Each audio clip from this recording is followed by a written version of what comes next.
Kanban. So I kind of want to set the stage for what these agile methodologies are, and it'll kind of just be going in and talking about some of the aspects of each one, what's prescribed with each methodology, and from there you can figure out what works best in your organization. But a lot of people hear these and they say, well, hey, which agile methodology is better? And really, it depends on the job, right? So it's comparing a hammer and screwdriver. Well, which tool is better? Well, if you got a hammer and a nail, then you got to use a hammer. If you need to turn a screw, then a screwdriver is better.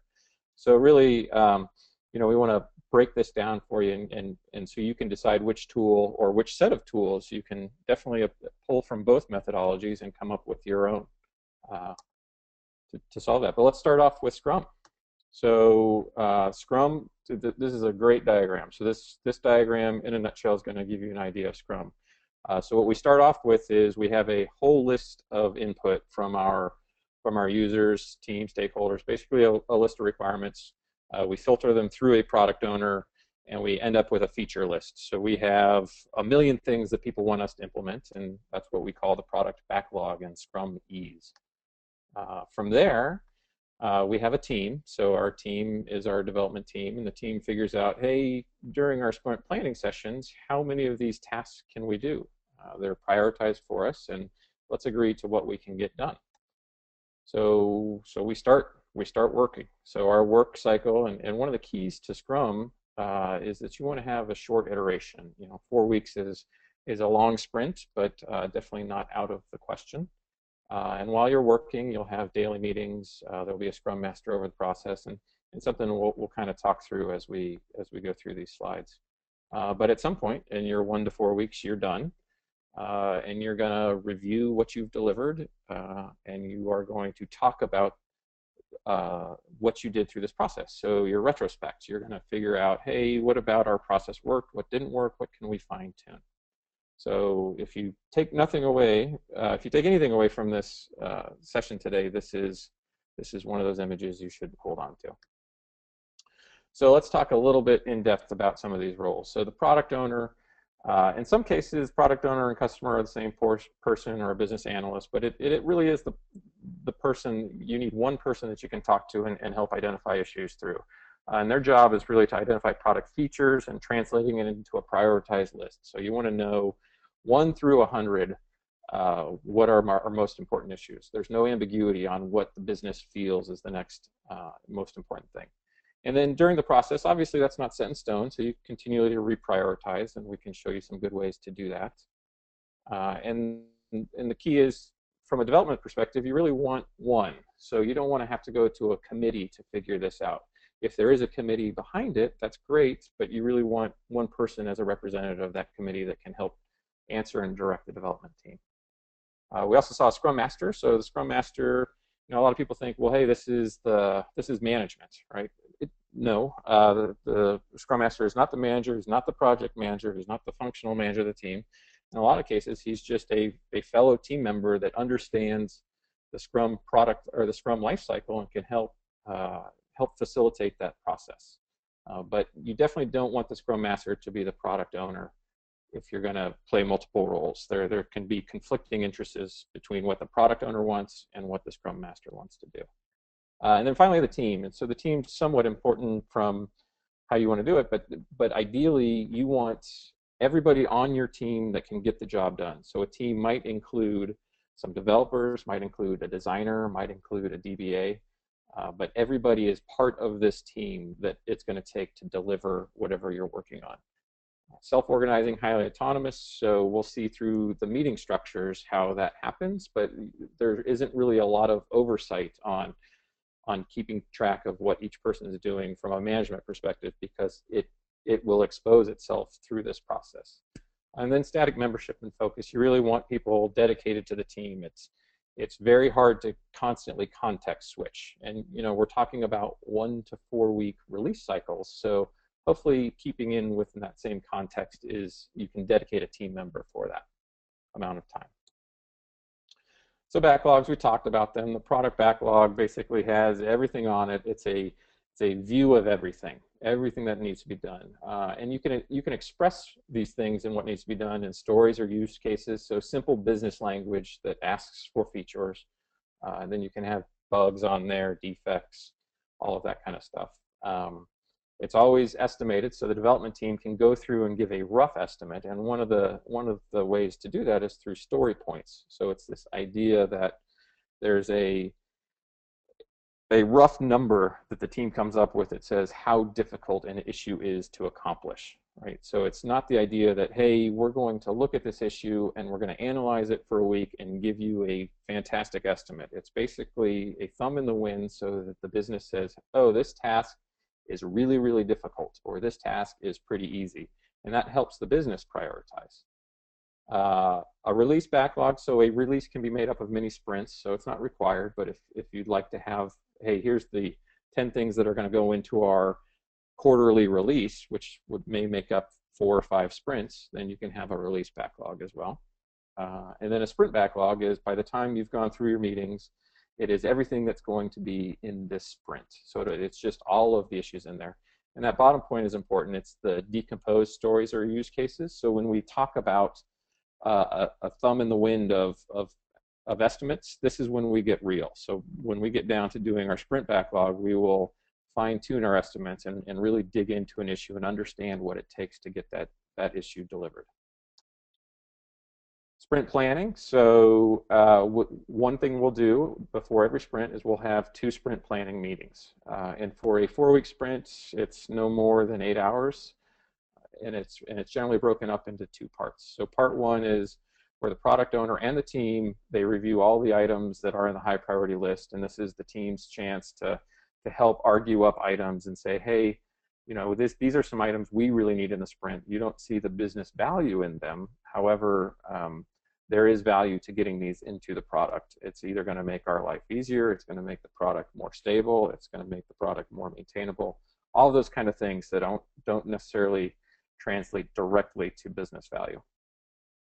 And then it sounds a little corny, but you want to make sure everybody still understands the definition of done. So one of the keys to sprinting and to completing tasks is a task isn't complete until it meets your definition of done.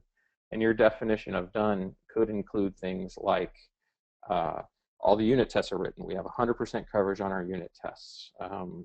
All of our web script tests are written. It's been code reviewed, right? So you want to make sure everybody understands what it means to be done with a task, and no task is done until it meets all of that criteria. And then part 2 of the meeting is the detail section, and that's where the team is involved. The product owner can optionally stick around if he'd like, and if he's not there, then has to be available so that you can bring them in for details. But this is where you take stories and you decompose them into their technical tasks. So a story might be something of the effect of, as a user, I would like to be able to log in with my Facebook credentials, right? So that's a valid story. The decomposition of that are all the tasks involved into implementing that feature into your application. And then also part of that is capacity estimation. So you want to make sure that, hey, here's the team, here's everybody's vacation, and then based on historical values, we've figured out that our development team, out of an 8-hour day, they can effectively work 6 hours on new tasks. The other 2 hours, they're dragged into meetings, they're dragged into production support type items. But this is one of those numbers you're going to constantly reevaluate over time and decide, hey, how effective and how much of my team's time can be dedicated on this new work. And what that really helps is your whole estimation process, and really helps you define how much work you can get done in that sprint. So once we start sprinting, one of the things that is prescribed by Scrum is that we have a daily Scrum. So it's a short 15-minute or less meeting. It's at the appointed time. It's the same time every day, and they call it a stand-up because the idea is for people to not be comfortable. It's not a sit-down, how's your morning going kind of thing. But really what happens in this meeting are these 3 things. What got done, what will get done, and what's in the way. So what got done since the last time we met, What are you planning to finish before the next meeting, and are there any roadblocks in the way? And if there are roadblocks in the way, this is where the Scrum Master comes into play, and he says, okay, I'm going to write this down. You and I will take this offline, and we can take it to the functional manager. We can take it elsewhere in the organization, but it's not the place, nor is it appropriate in these daily stand-ups for everyone to offer up a solution and try to work through that problem. Right? That helps. That disrupts flow. We want to keep the flow going. The other thing that's important about this meeting is it's not a status meeting to report to a manager. So it's actually encouraged that the functional manager stay out. It's not for time for the manager to come in and, hey, what'd you guys get done? Oh, okay, and then do his normal management stuff. There's a time and a place for that, and it's not during this daily scrum. Okay, so how does the functional manager get any information, right? So far we've said stay out, stay away, you're not involved in the process, right? But that's not realistic, and that doesn't make any sense. So part of what we do while we're sprinting is every day team members update their estimated time to complete the current task in sprint backlog. So they say, okay, this task was an 8-hour task. I've worked 6 hours on it, and I still feel like there's 2 hours left. So there's constantly updating and re-estimating their time as they work through tasks. If you're doing this without a tool set, there's going to be massive spreadsheets and note cards flying around. We'll see how you can do this through the GreenHopper tool set, which would make everybody's life much easier. But what you're looking for is this burn down chart here, and you can see this gray line is ideally when our sprint started on April 23rd and ended on May 6th. This is the velocity to start at 50 story points and end at 0. And the red line is the actual. So Nick will walk you through one of these and kind of show you some of the great features of this. Also, while you're sprinting, you want to make sure that your product manager is doing the backlog refinement. And really, the product manager is doing that. The team is taking a look at it, and it shouldn't take a whole lot of time. For a 2-week sprint, about 5% of your time is a half a day. So the team should spend roughly about a half a day knowing what's in the backlog, refining it, tweaking it, moving it up, arranging it, and it generally happens towards the end, but you don't want to wait till after the end of the current sprint because you want to be able to keep the project velocity going. So it's just one of those housekeeping items that you keep doing. So when the sprint ends, everybody's happy. Pat yourselves on the back. What you want to do is you want to review all the items that are done. Remember, we talked about you have to define what is done first, and you review those with the product owner. You can review it with the committee, with all of the stakeholders. The idea is that it's a quick review. It's nobody spending a bunch of time doing PowerPoint presentations, and you want to just sit down and show the done items. Here's what we've done. Here it is. What do you think?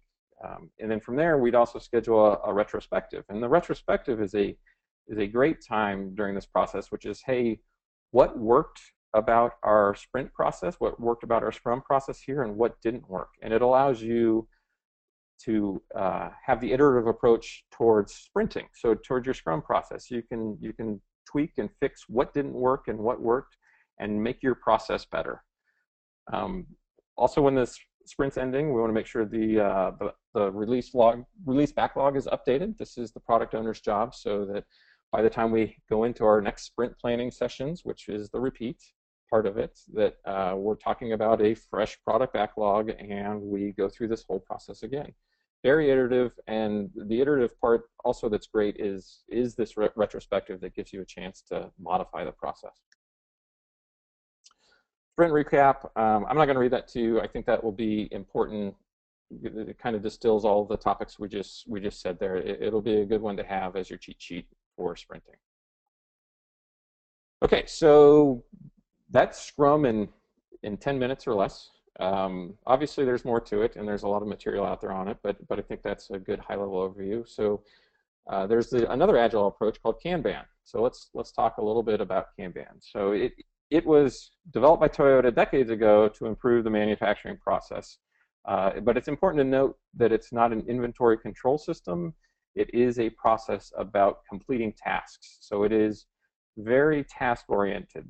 And if you notice in our Scrum process, it is task-oriented as well, but they're we have tasks bundled up in sprints, right? So we will commit to 15 tasks, and that's our iteration. In Kanban, we commit to doing a task, we do it, and then it's done. So it's very, very task focused. Some of the key principles, there's a lot of documentation out there. A lot of people have 5 to 6 key principles. I want to keep it simple. Visualizing the workflow. So being able to say where a task is in the workflow process is very important. So is this task in queue? Is it being worked on? Is it done?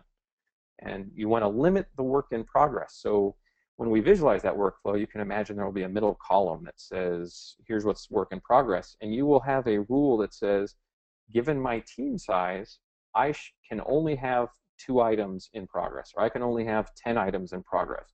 And you are not allowed to put any more work in progress until something gets finished.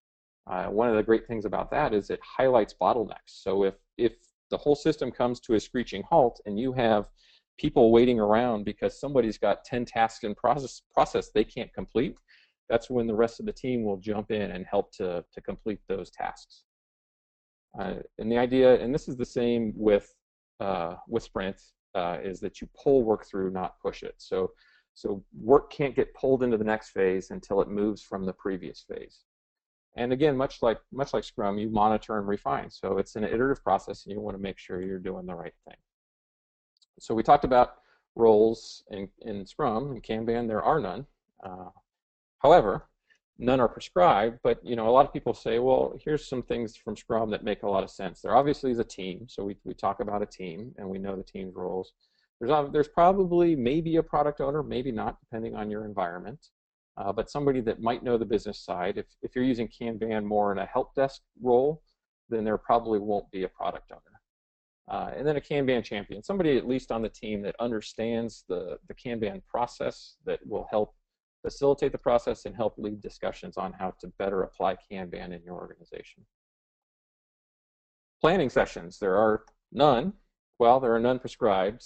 And the reason for that is because it's highly delayed. If you can imagine that you can only have 2 items in progress at any given time, you only have to, at best, know your top 2 items that need to be done next. So it's not this, I need to identify the next 50 items we're going to work on. I only have to know the next 2. It allows you to commit at the last possible moment and move the highly important items into the list. Kanban in action, so this is the visualization of it. I don't want to spend too much time on this. Nick's going to walk you through it, but this is what they call a rapid board, and you can see how tasks are in the 2 columns. So you can see, hey, here's what's to be done, here's what's in progress, and here's what's done. No meetings prescribed in Kanban. However, a lot of people find that daily stand-ups are useful. So, hey, let's check in on the day. Let's see what some of the problems are. Do we have anything we need to bring to management? And also the retrospectives. And the retrospectives, obviously, there's no moment in time that's a specific release, because as tasks are released, that happens throughout the day. But some people will do it on a time base, or say on a specific event, like something where if they continually to have these emergency situations that people have to jump in and figure out why they have team members that aren't actively working on their own tasks, might be time for a retrospective and turn into look at the process and see how we can improve it. So definitely both are useful in the process. So reporting, so how do you keep people informed? Well, there are no reports prescribed. However, I think what Nicholas is going to walk you guys through is some cumulative flow diagrams, as well as some cycle time. And these are really to show how the process is working within your organization. Okay, so just kind of a high level Kanban versus Scrum. And versus is kind of really the wrong word there. Kanban compared to Scrum. There are no prescribed roles in Kanban. In Scrum, we kind of walked through some of those roles there: Scrum Master, Product Owner, and team members. Kanban is all about continuous delivery. So we're just working out tasks. We do a task, it's complete, it's delivered. We do a task, it's delivered. Whereas in Scrum, we say we're going to box all of those tasks up, and we're going to do it in 4 weeks, and that's our delivery. Work is pulled through the system in Kanban, so a single piece flow, but work is also pulled through the system in Scrum. It's just pulled through in batches, right, through the whole sprint process. Changes can be made at any time, which is, hey, here becomes the most important item at the top of our list. And in Scrum, the idea is we want to lock that down and have no changes mid-sprint. And then performance measured as lead time and performance measured as velocity. And we will see those charts within GreenHopper. But there is a way to measure how well you're doing at these methodologies. So just a parting thought before I turn the reins over to Nicholas. Could software development use Kanban? So a lot of what we talked about is, hey, there is a, I do one task and I release it. I do one task and I release it. It works great in a help desk scenario where tasks just kind of fly in and they're not bound to project-based. But could you use that process for Kanban? And I would argue, yes, you could do it with the right tools and methodologies. There was a great video called A Branch for Every Feature. It was at the last Atlassian Summit in San Francisco. Where they talk about how they do, for each task, they create their own branch, and that branch isn't committed to the head to be released until it's done, right? So you can imagine that, hey, once I finish this task, I could release it. I could release each task I finish. But really the question is that realistic? Could your organization keep up? Right, you have concerns like a QA department. So what are your constraints on QA? Maybe you're in the financial industry and that's not realistic, that you have to do a full regression test for each release. Maybe operations has, maybe the process of deploying to production is so arduous that it makes no sense to do it per feature. It takes a lot of time. And then finally, to your customers, could your customers keep up with that much change? So those are questions you have to answer, whether or not you could apply this to your software development process, but I would argue that you most certainly could.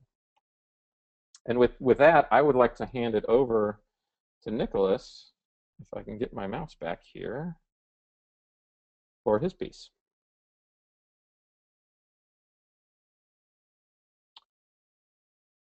Hey, Danny, can you hand over presentation? I can't see Nicholas in the list. You bet. Let me do that now.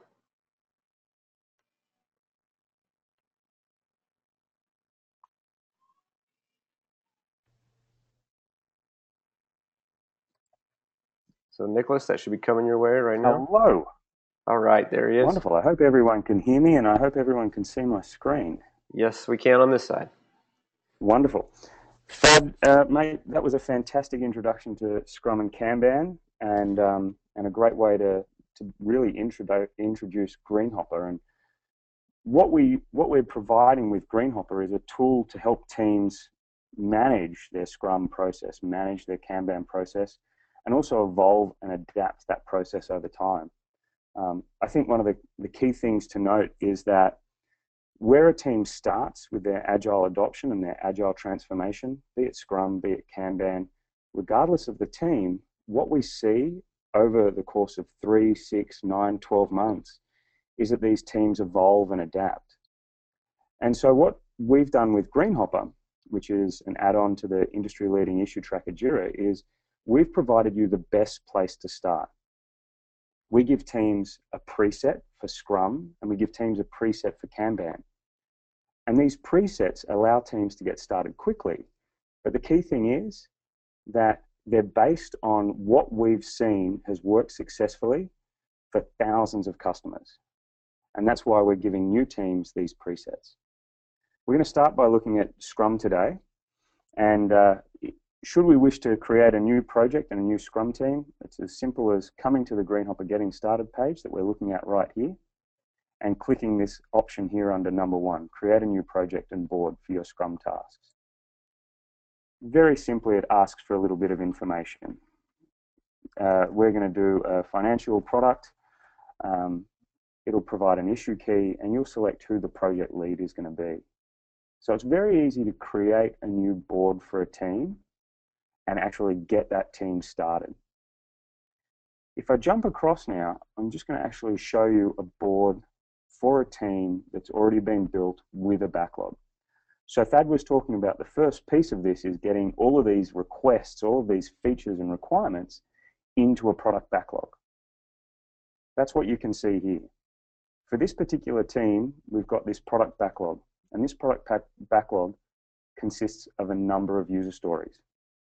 So for instance, as a user, I would like to ad hoc start a Pomodoro timer so I can focus on one task. As a user, I would like to view the daily to-do list, and so on and so on. What we do with this product backlog is, as a team, we will break this into those sprint backlogs that Thad talked about. So the first key role, of course, is the product owner. And the product owner is the one that's responsible for dragging and dropping these user stories so that they actually have an ordered backlog, this backlog based on the priority of delivering value to the customer. And as a team, we'll flesh out what these user stories involve. We'll put in acceptance criteria. So acceptance criteria, if there's a current time in progress, display an error. You know, what do we really need to deliver this value to the customer? And we'll do this in a sprint planning session. And when we're ready to start a sprint, what we're actually going to do is look at one of those measures that Thad talked about, which was the velocity. And so you can see here that we've actually created a sprint, and we have a sprint marker. And we can actually drag and drop this sprint marker down the backlog to figure out what we're actually going to do for this particular sprint. Now, if you're a new Agile team, you're just starting out with Scrum for the first time, you're not going to be able to have a velocity. You're not going to know how much work your team has done in the past couple of weeks. So for the first few sprints that your team does, you'll try and arrive at that velocity and try and identify what that velocity is. Now, for this particular team here, we can see that we've got Pomodoro Sprint 4. We've got a number of user stories in here, and indeed we could have bugs, we could have any sort of tasks or value that we're delivering to the customer in this sprint during this period of time. And you can see down here what our estimate is. This particular team estimates in story points. Some teams, they estimate in hours, and for some teams that's an easy way to adopt Scrum because they're already trying to identify how much work they can do based on hours over the coming few weeks. Story points is really, you know, as Thad mentioned, it's probably the way that you want to be estimating, a more effective way of estimating the relative cost of each of these, or not cost, but the relative work involved in delivering each of these user stories. And so as we drag this sprint marker, we'll actually see that estimate update based on the user stories and the story point estimate that each of these user stories have. If we're in a sprint planning meeting, we can quite easily discuss the estimate. We could play planning poker, which is one way to arrive at an estimate. But at the end of the day, we've completed our sprint planning meeting and we've agreed that as a team, we can get this much work done. This is what we can deliver to our customer at the end of the following week. So we're going to go ahead and we're going to start this sprint now. Now I'm going to cheat here. I'm actually going to put in a very short time frame for this sprint, just so that we can see the burn down chart develop. Obviously for your own sprint, you're probably going to select something of a week or perhaps 2 weeks. But for this case, we'll just take 10 minutes.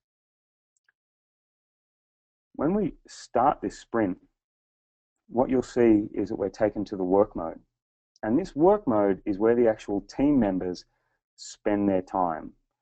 Unless they're in a planning session, they're not going to be on that planning mode. And so this is what they'll generally come to first thing in the morning, and they'll update throughout the day and update last thing before they leave of the afternoon. You can see here at the top that we actually have a swim lane here for one particular user story. This user story has been broken down into 2 subtasks. There's a lot of flexibility involved in GreenHopper and how you go about operating and using this board. Some teams don't break stories down into subtasks, but for those that do, we support that.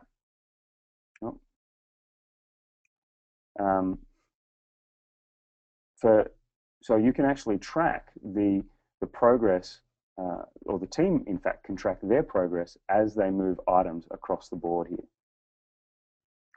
And of course, you know, what do we do first and foremost? I'm sorry, I've just discovered that my column mapping here is incorrect. I've obviously been playing around with it. Please bear with me for a second. I don't know why I've got that there. Let's just go back to that.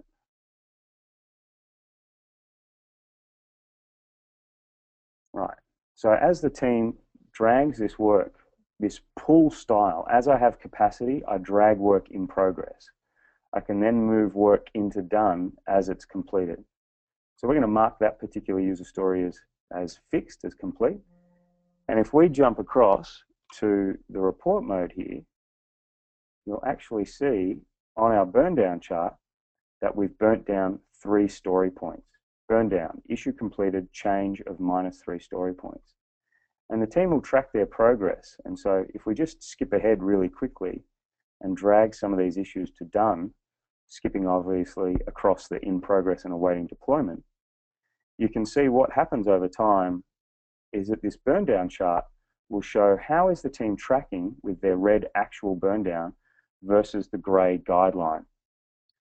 And we have a full audit trail here as well. So we know that on the first day of our sprint, we started off with 33 story points that we needed to burn down.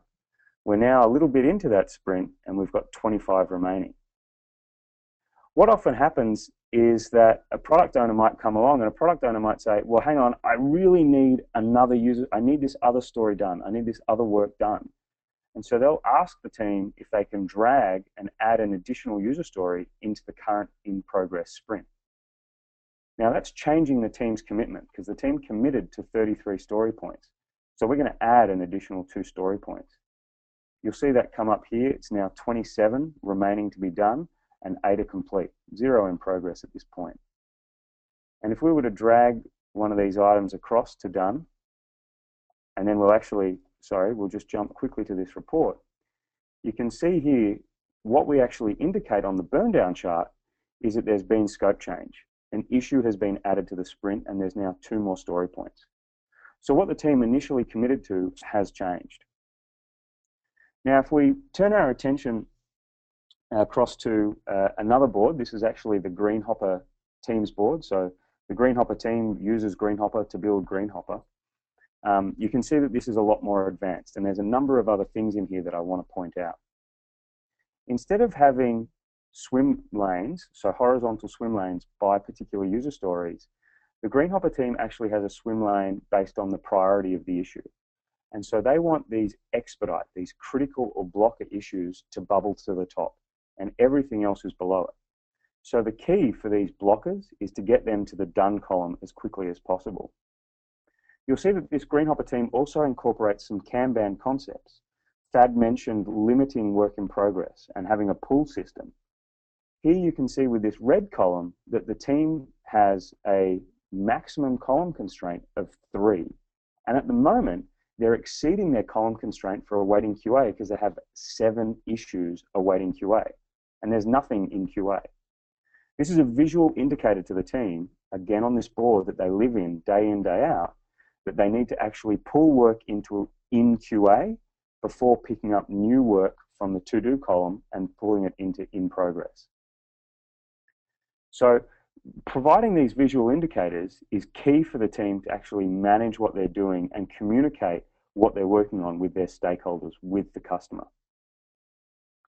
If we come full circle, we want to talk about velocity. It was the first thing we talked about, and how does a team arrive at amount of work that they can deliver in the next sprint, whether that's 1 or 2 week sprint. With this particular velocity chart, you can see that the GreenHopper team committed to nearly 90 story points for sprint 6, and they delivered just over 50. For sprint 7, they committed to a lot less, but they delivered significantly more. And this is what you'll see with your own team over time. You'll find that estimate and you'll find what the team can actually commit to will get closer and closer until you actually do hit the team's commitment. And you'll see here what we committed to, we delivered to the customer exactly what we committed to in sprint 10. And that's a great way from start to finish to see a Scrum team actually evolve over time. I wanted to turn my attention now to a Kanban team. If we just go back to the GreenHopper Getting Started page, you'll see that we do have presets for Scrum and indeed for Kanban. So much like Scrum, if you wanted to create a new project and a new board, you can do that. In this case, we're actually going to look at an existing Kanban board. Now, this is a little different. There's no sprint backlog. There is, however, still a product backlog. And so what you see here in the to-do column is actually that product backlog. In this case, it's for a support team, but customer support requests, you can imagine that it works for software development as well, just user stories. And so the team will actually order this backlog. The product owner will order this backlog, I should say, and then they will drag these issues across the board over time to show where they are. Now, it's a pull system again.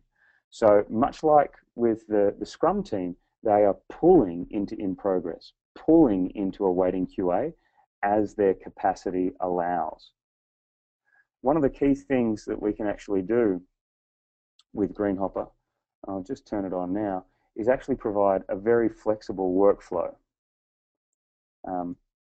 What we do with this workflow is it allows us to change and adapt our board, what you see here.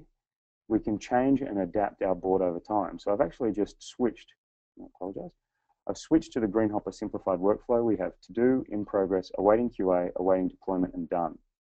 If we wanted to delete one of these columns, we can easily go to Tools, Configuration, and we can delete awaiting deployment. We might add another column here, and instead of having to do in progress, we might go design. So we might do some design prior to moving the work into in progress, because we might have a user experience person on the team. And so if we now go back to the actual board and look at the board here, you'll see that we now have the design column. And as we drag this work across the board, we're pulling it as our capacity allows. Much like that GreenHopper team Scrum board, we've here got two issues that actually have a priority of critical. We could edit these issues very easily, and we could change the priority from critical to blocker. And as we change these priorities, the priority of this issue from critical to blocker, you'll see that this issue bubbles up into a new swim lane, into that expedite swim lane. Of course, if we want to find out any more information about a particular user story, we've got that here on the right-hand side. We've got the status, a fixed version if it's set. We have our acceptance criteria. We can have comments. Indeed, one thing I didn't touch on earlier for the Scrum team that I should have is breaking down those user stories into subtasks. And we can quite quickly break this one into one or more subtasks and see those subtasks here on this particular issue. The reports for the Kanban team are slightly different. We're not looking at a burn down chart, we're not looking at a velocity chart. We are, however, looking at a cumulative flow diagram. And so with this cumulative flow diagram, you can see that the orange is our to-do. Over time, we are managing to keep on top of our backlog. Our backlog's not growing wildly out of control. And the purple here, the to-do, is not growing so much as work either. So we're not taking on so much work that we can't complete it. We also have the control chart. And the control chart shows us, in this particular instance, that the team over time is minimizing the amount of time that an issue spends in progress. So if we think about that for a second, this scatter plot here that you see, each dot represents an issue, PSP 50, PSP 134. And what we can see is that this PSP 118, for instance, was in progress for just over a day. And this gray trend line, that shows to us how is the average cycle time changing over time. So the cycle time is the amount of time that an issue spends in progress. The lead time is the amount of time from when a request is raised to when it's completed. And we can cut this chart any way we want. with the ability to refine by swim lanes, refine by quick filters, columns, whatever we want. But what's great is that with this team here, we can see that over time, their average cycle time is decreasing. This team is getting better at delivering value to their customers. They're doing it more or in a shorter period of time, which is a fantastic indication of team performance. If I jump across and show you another team's cycle time chart, I'll start by showing you the build engineering team. So much like I showed you the GreenHopper team's Scrum board before, the build engineering team in Atlassian is a Kanban team. They're a team of 5 people, and this is their control chart.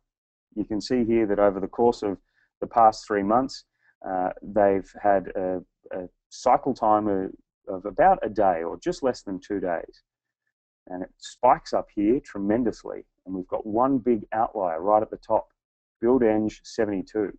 Well, this is a great way to start a retrospective. You know, for those Kanban teams that are doing retrospectives, why did we have this outlier? Why was this one issue in progress for 49 days? What could we do in future to avoid this? And, you know, we can go and we can continue along here and see actually what the team's progress is over time and track their cycle time over time, which is very powerful. If I actually show you the work mode of their board, where the team lives, you'll see that, again, it's entirely different to all the other boards that we've looked at. And this goes back to the flexibility available in JIRA and GreenHopper. This team has quick filters right along the top here for the different members of the team. They have a filter for people that are assigned but not a member of the actual build engineering team themselves. They have swim lanes here for different types of issues, fault, by product, for instance. And we touched on earlier, they also have maximum column constraints. So if their work in progress ever exceeds 12 issues, this column will go red, notifying the team that there's a problem, right? They need to address this.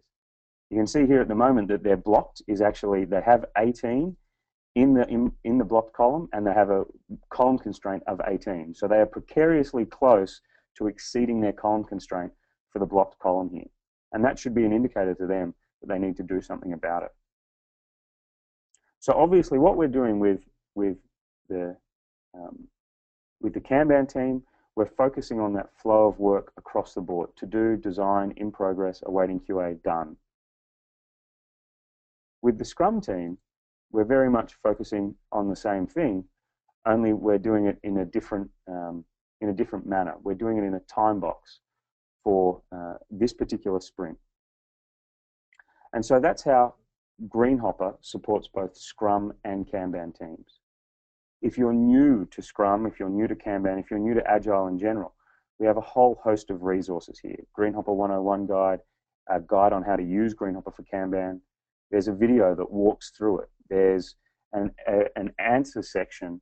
So if you've got questions, you can ask other Atlassian and indeed GreenHopper customers. We've got over 650,000 users out there, right? So there's a great community of people that you can tap into to ask questions and get advice about Agile, get advice about GreenHopper and how different teams operate. So without further ado, I'll turn back to Danny and open up to Q&A. Yeah, you bet. Great demo. Thanks, Nicholas. We do have some questions that have come in. So for the others out there, if you still have others, please use that control panel. So I'll open it up to both Thad and Nicholas. First question we have is, what is a good baseline for story points? 1 to 10? Question mark. Oh, can I grab that one, Thad? Good baseline for story points. I actually prefer a Fibonacci sequence. I've seen the Fibonacci sequence used very effectively in a number of teams. And so the Fibonacci sequence is 1, 2, 3, 5, 8, 13, and so on. So, you know, you're no longer arguing, well, is this a 6 or a 7? You know, it's not an argument about that because it's linear 1 to 10. You know, it now becomes, well, hang on, is it a 5 or an 8? Like, relatively, how big is this user story? And generally, when you want to start estimating, when you start estimating for the first time as a team, you'll arrive at something that you know fairly well, that you can, with a fair degree of certainty, you can say, okay, we can figure out how hard this is or how long this will take. And you'll say, okay, let's peg that at a 3. And now let's base everything else off that. Is this next user story, is that as hard as the other one, or is it easier than the other one? You know, relatively speaking, okay, it's easier. All right, well, maybe that's a 2 or a 1. And that's a great way to actually start arriving at a team velocity over time using the Fibonacci sequence to estimate. Okay, great, thank you. Next question I have for Thad is, what did your kids do that you had to bury them in the sand? I think I've lost my presentation here. That was from summer vacation a few years ago. Great pick. We'll move on. What is the best way to give management visibility into the charts that you were showing? I believe, Nick, I believe that one's for you as well. So a couple of key things. We actually provide another add-on to JIRA, which is a free add-on. It's called JIRA Wallboards.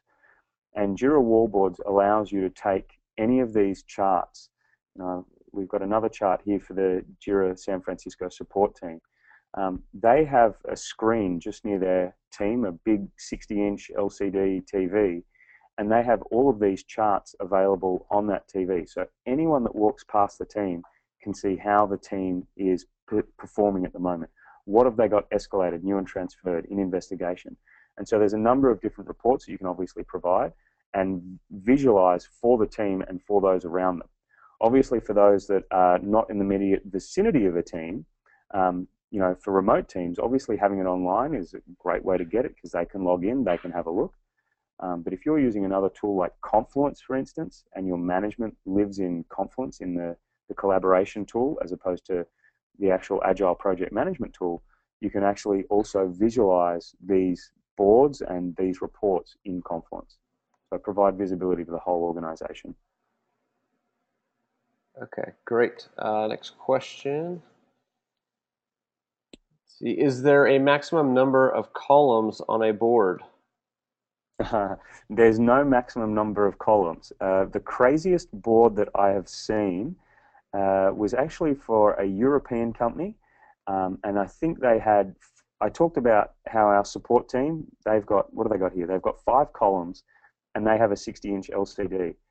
There's a European company that I got the chance to speak with, and they actually have 18 columns across 4 50-inch LCD monitors to actually visualize what they're doing along their wall in their team room. That's the craziest I've seen, but there's no upper limit. It's just a matter of your imagination, I suppose. Okay. A couple more coming in here. Let's see. Do you recommend using a task board or rapid board for sprints? So at this stage, GreenHopper 6 was released, and all of this functionality is now available to all of our customers. It was in beta for a number of months, in fact, and over that period of time, we received well in excess of 1,000 pieces of feedback about it. So we are confident now that the new GreenHopper with the new boards is the way to go, and I'd certainly recommend people that haven't played with it today to create a Scrum board and actually have a play around with it. Okay, we got a 2-parter here. As part of the process of curating a backlog, is there a best practice method within GreenHopper of denoting 1, whether a new item has been verified as a blocker, and 2, whether a given blocker item has been relatively ordered vertically by the master, and then in parentheses, relative to existing blockers within the backlog? Okay. So first and foremost, there's a couple of things. You talk about verification, or the questions about verification. One thing that I didn't actually touch on earlier was Bonfire. Bonfire is another add-on to JIRA that Atlassian provides, and it's all around quality. Obviously, for an Agile team, the whole team is responsible for quality. We're no longer, building something and throwing it over the wall to the customer and hoping that it works. If we are in that situation, we're going to learn very quickly that it's painful. And so with Bonfire, if we feel something is high risk, like a high-risk user story, for instance, or perhaps a bug that comes in as a blocker, we can actually create a test session against that. So we're going to we're going to blitz test this particular issue, and what you'll see here is that we've created a test session. So we now can confirm for ourselves, one, that this is a high risk thing and we want to actually test it. We want to do some manual exploratory testing on it before release. And two, you can actually go to the step where if this test session is not complete, sorry. No, yeah, Nick, not my fault. I think we took presentation rights away from you, and there you go. Sorry about that. I'll just run through that again. We're on the backlog here, and this is actually Bonfire. So we've got these tabs across here, and we talked about earlier comments and attachments and all that sort of stuff. But Bonfire, we can create these test sessions. And so let's say that PWC 14 that we're looking at here, as a user, I'd like to have whatever, or even if it's a bug, we can create a test session, and we feel that this is so important that we don't want this story or this bug to get to the done column of our workboard until it's actually been completed. So you'll see here the status is created. We can start this, and unless that's complete, it'll prevent us from actually taking that into done. There's a whole host of other stuff about Bonfire around test sessions and managing exploratory testing. It's really very cool that I'd encourage you to have a look at. Okay, great. We've got 3 more I think we can get through here in the next couple of minutes. Do more columns make reporting more difficult? I don't think more columns make reporting more difficult per se. For the Scrum team, certainly. Well, this is a bad example here because I didn't stop that sprint. But for this Scrum team, for instance, the columns don't really impact our guideline or our actual burn down, right? Our goal is to get the work into the done column by the completion time of that sprint. And again, if we take a look at the velocity chart, I've got this velocity chart here, it doesn't matter how many columns we have, we will arrive at our velocity over time. The columns do matter more for the Kanban team. So this Kanban team in particular, they have escalated, new and transferred, investigation, internal escalation and dev review, and waiting for customer.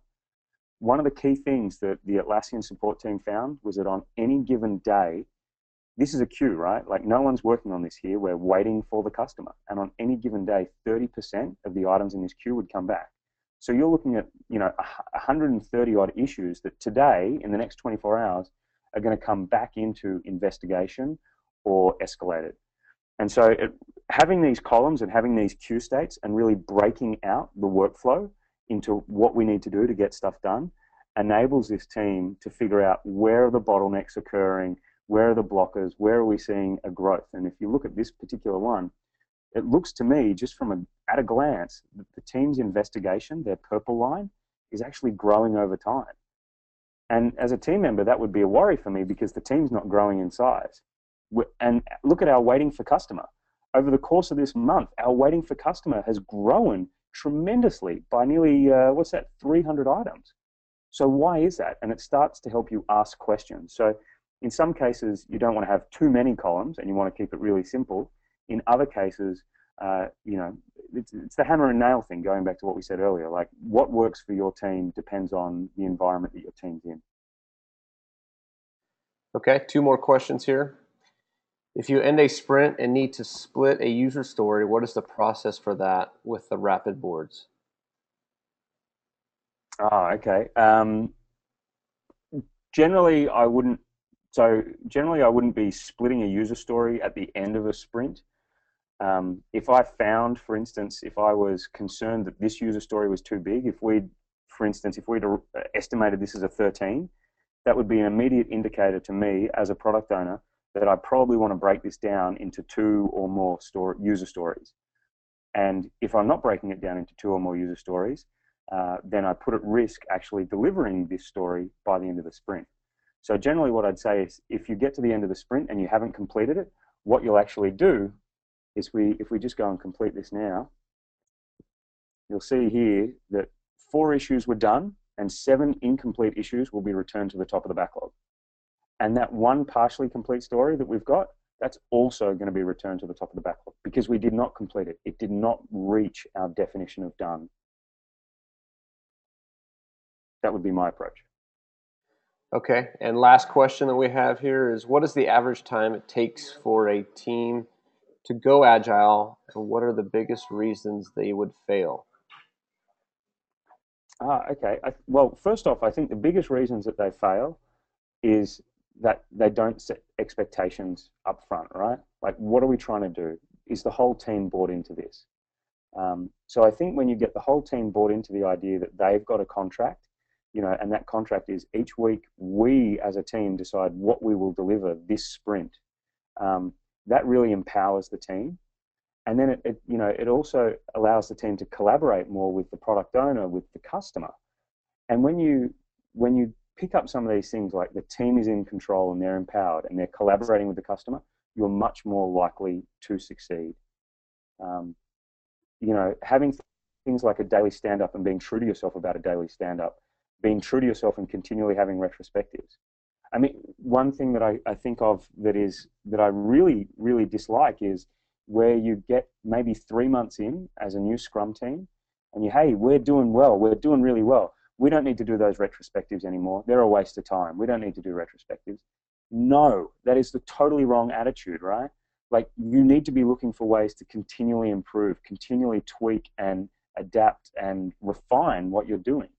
And so I think that's one of the things that leads a lot of teams to failure is they get to that point and they say, oh, this is too easy. Like, we've got this under control. And then they lose sight of some of the fundamentals that actually have made them successful over the course of the past 3 months. That's an excellent point. Well done, I'd like guys. to add to that. Go ahead, Thad. Yeah, so one of the other challenges is just making sure that management is on board. So you got to break them of their old habits of, hey, I know you're sprinting, but could you just add these 3 items in there, please? Right. So you want to be able to get management on board and have the whole organization buy into this process that you're trying to do. Yeah, that's a great point. All right, and just like we planned it at the top of the hour, so we'll stop it there, and that was the last question. I want to thank everybody for their attendance today. We did record the webinar and then make that available within the next couple of days. Thanks to Nick for joining us and taking us through a great demo, and Thad for leading us off with an overview of everything. So that's it, and thanks, everybody.